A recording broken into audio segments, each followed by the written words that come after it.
भक्त कबीर साहब का कलाम नए अंदाज में जिंदगी में पहली मर्तबा आपके सामने। भक्त साहब कुछ सोचते जी भक्त कबीर साहब हिंदू ने, मुसलमान ने, सिख ने, क्या है। भक्त कबीर साहब कहते हैं कि इन मजमून को छोड़ो, मेरी बात सुनो। फरमाते हैं जात ना पूछो साधु की, जात ना पूछो साधु की, पूछ लीजिए ज्ञान। मोल करो तलवार का, मोल करो तलवार का, और पड़ी रहन दो म्यान। यह तन विष की बेल है, गुरु अमृत की कार। शीश दिए जो गुरु मिले, तो भी सस्ता जान।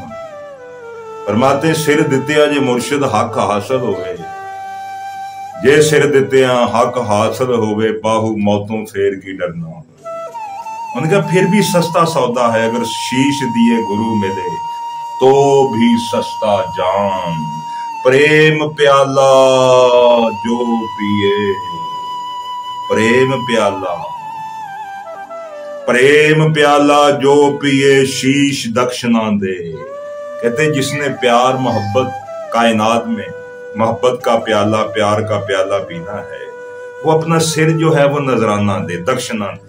कम से कम अपना सिर नजराना दे तो फिर बात बनती है। उन्हें कहा कोटि पढ़ पढ़ जग मुआ, पंडित भयो न कोए। फरमाते बहुता पढ़न दे नाल, बहुता इल्म अबलीस ने पढ़िया, चुगा उसदा सड़िया। कोटि पढ़ पढ़ जग मुआ, पंडित भयो न कोए। फरमाते ने कि ज्यादा पढ़ना पंडित, मुल्ला, फकीर, दरवेश नहीं बनता। ढाई अक्षर प्रेम का पढ़े तो पंडित हो।